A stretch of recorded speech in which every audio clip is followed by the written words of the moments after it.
Вот, ударили здесь, ударили здесь. Вот Шевченко. Есть раненые. Уже цивильные помогают и скорая помощь. Перекрываем сейчас движение, пробку рассасываем.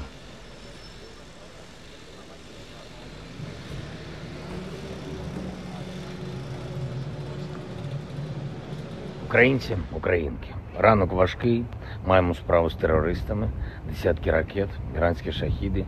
У них дві мішені – енергооб'єкти по всій нашій державі.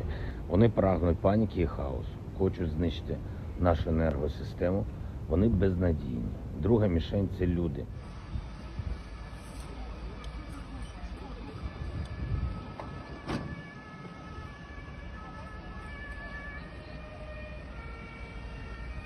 Щоб ми злякалися, щоб люди побігли, але бігти ми можемо тільки вперед і демонструємо це на полі бою.